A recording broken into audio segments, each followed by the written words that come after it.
আপুনি হয়তো বিশ্বাস নকৰিব যদিহে মই আপোনাক কওঁ মাত্ৰ 20 বা 30 হাজাৰ টকাত আপুনি বিদেশ ভ্ৰমণ কৰিব পাৰিব হয় বন্ধুসকল আজিৰ দিনত বহু মানুহে লাখ লাখ টকা খৰচ কৰি বিদেশ ফুৰিবলৈ যায় কিন্তু ভাৰতৰ ওচৰে পাজৰে এনে কিছুমান দেশ আছে য'ত ভাৰতীয় টকাৰ মূল্য ইমান কম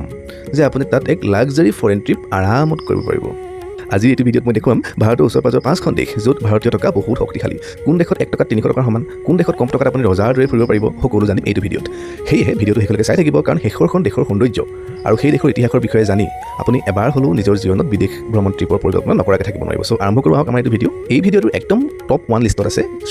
শ্ৰীলংকা আমাৰ ভাৰতৰ দক্ষিণ প্ৰান্তৰ এখন দ্বীপ ৰাষ্ট্ৰ শ্ৰীলংকাৰ কেইটামান ফেমাছ টুৰিষ্ট ডেষ্টিনেশ্যনৰ বিষয়ে জানি লৈছোঁ নহওক কলম্বো কেণ্ডি এলা এইবিলাক হৈছে একদম বহুত ধুনীয়া ধুনীয়া জেগা ইয়াত অত্যাধুনিক চিটি আৰু শ্বপিং মলৰ বাবে বিখ্যাত পাহাৰীয়া সৌন্দৰ্য আৰু বুদ্ধিষ্ট টেম্পল আছে ট্ৰেইন জাৰ্ণি টি গাৰ্ডেনৰ চিনেমেটিক ভিউ মুঠতে মই মানে বৰ্ণনা কৰিব নোৱাৰোঁ ইমান এক ধুনীয়া জেগা গতিকে শ্ৰীলংকা হ'ব পাৰে আপোনালোকৰ নেক্সট টুৰিষ্ট ডেষ্টিনেশ্যন এইটো বহুত ভাল জেগা এইটো ভিডিঅ'ৰ ছেকেণ্ড পাৰ্টত আছে আমি ৰাখিছোঁ কম্বোডিয়াত 1 টকা ভাৰতৰ মূল্য 45 টকা হৈ যায় কম্বোডিয়া ইতিহাস আৰু এনচিয়েণ্ট টেম্পলৰ বাবে বিশ্ববিখ্যাত ইয়াত থকা অংকুৰৱাট নামৰ মন্দিৰটো পৃথিৱীৰ ভিতৰত হিন্দুৰ আটাইতকৈ ডাঙৰ মন্দিৰ নমনেহ হৈছে ৰাজধানী আৰু ইয়াৰ হিষ্টৰিকেল মিউজিয়ামৰ বাবে বিশ্ববিখ্যাত চ' এডভেঞ্চাৰ আৰু ইতিহাস ভাল পোৱা লোকসকলে কম্বোডিয়া নিশ্চয়কৈ এবাৰ ভিজিট কৰিব পাৰিব আমাৰ এইটো ভিডিঅ'ৰ 3 নম্বৰ লিষ্টত আমি ৰাখিছোঁ লাওছ নামৰ দেশখন 1 টকা ভাৰতীয় মূল্য লাওছত গৈ 250 টকা হয় ভাবি চাওকচোন বাৰু লাওছ এক শান্ত প্ৰাকৃতিক আৰু কম খৰচীয়া দেশ হিচাপে বিশ্ববিখ্যাত ইয়াত বহুতকেইটা ফেমাছ টুৰিষ্ট প্লেচ আছে তাতে বৌদ্ধ মন্দিৰ আৰু পাহাৰ মাজত অত্যাধুনিক চিটিবিলাক আছে এডভেঞ্চাৰ স্পৰ্টছ ৰিভাৰ ভিউৰ বাবে বিশ্ববিখ্যাত নীলা পানীৰ জলপ্ৰপাত একেবাৰে চিনেমেটিক ভিউ মানে যোনসকলে এডভেঞ্চাৰ আৰু চিনাৰী মানে নেচাৰেল চিনাৰীবিলাক ভাল পায় তেওঁলোকে লাওছত গৈ পিনি নিজৰ সময় কটাব পাৰিব আৰু তাত মানে একদম কম খৰচী জেগা আমাৰ এইটো ভিডিঅ'ৰ 4 নম্বৰ ৰাখিছোঁ ইণ্ডোনেছিয়াত 1 টকা ভাৰতীয় মূল্য 190 পৰা মোটামুটি 200 টকা হয়গৈ ইণ্ডোনেছিয়া হাজাৰ হাজাৰ দ্বীপৰ দেশ বুলি কোৱা হয় বিশেষকৈ বালি নামৰ সৰ্ববিখ্যাত ফেমাছ এটা আইলেণ্ড তাত আছে যোনটো আইলেণ্ডত আমাৰ দক্ষিণ ভাৰতৰে হওক বা বলিউডৰে হওক বহু কেইখন চিনেমাৰ শ্বুটিং কৰা হৈছে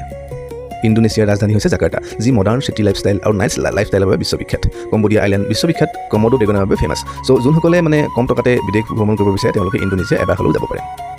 চ' আহি আমাৰ ভিডিঅ' একদম অন্তিমটো ঠাই আৰু অতি আকৰ্ষণীয় একদম কম খৰচী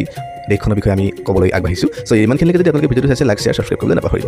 আমাৰ ভিডিঅ'ৰ একদম শেষত আমি ৰাখিছোঁ ভিয়েটনাম হয় 1 টকা ভাৰতীয় মূল্য ভিয়েটনামত গৈ 300 টকা হৈ যায়গৈ ভিয়েটনাম হৈছে প্ৰাকৃতিক সৌন্দৰ্য পাহাৰ সমুদ্ৰ আৰু সস্তা খানাৰ বাবে বিশ্ববিখ্যাত ইয়াৰ খানাবিলাক ইমান ডিলিচিয়াছ ইমান য়ামি হয় আৰু ইমান কম খৰচত পোৱা যায় সেই বিষয়ে আপোনালোকক মই মুখেৰে কৈ বৰ্ণনা কৰিব নোৱাৰোঁ ইয়াৰ ফেমাছ কিছুমান টুৰিষ্ট প্লেচ আমি চাই লৈছোঁ নহওক হালুং বে দানাং হোচি মিন চিটি এইবিলাক একদম ফেমাছ জেগা সেউজীয়া পাহাৰ নীলা সাগৰৰ মাজত এক স্বৰ্গীয় ঠাই ইউনেস্কো ৱৰ্ল্ড হেৰিটেজ চাইটো ইয়াত বহুতকেইটা দেখিবলৈ পোৱা যায় সুন্দৰ সাগৰ পাৰ গোল্ডেন ব্ৰিজ বিশ্ববিখ্যাত আধুনিক চিটি লাইফষ্টাইল নাইট লাইফষ্টাইলৰ বাবে ভিয়েটনাম নম্বৰ 1ত থাকে চ' ইমানখিনিলৈকে যদি আপোনালোকে ভিডিঅ'টো চাইছে বহুত বহুত ধন্যবাদ আমাৰ এই ভিডিঅ'বিলাক বহুত কষ্ট কৰি আপোনালোকৰ সন্মুখত আনো আৰু আমাৰ এই ভিডিঅ'বিলাকৰ উদ্দেশ্য আৰু লক্ষ্য হৈছে আপোনালোকৰ জ্ঞানৰ ভাণ্ডাৰ বৃদ্ধি কৰা আমাৰ কষ্টবিলাক যদি অকণমানো সাৰ্থক হোৱা যেন আমি ভাবিম যদিহে আপুনি আমাৰ ভিডিঅ'বিলাক লাইক শ্বেয়াৰ ছাবস্ক্ৰাইব কৰি তলতে কমেণ্ট কৰে আৰু মই আগ্ৰহেৰে জানিব বিচাৰিম আপোনালোকে এইটো ভিডিঅ' চাই কোনখন দেশলৈ যাবলৈ ভৱিষ্যতে পৰিকল্পনা কৰিছে তলত কমেণ্ট কৰিব আৰু মই কমেণ্টৰ ধুনীয়াকৈ উত্তৰ দিবলৈ যত্ন কৰিম thank you have a nice day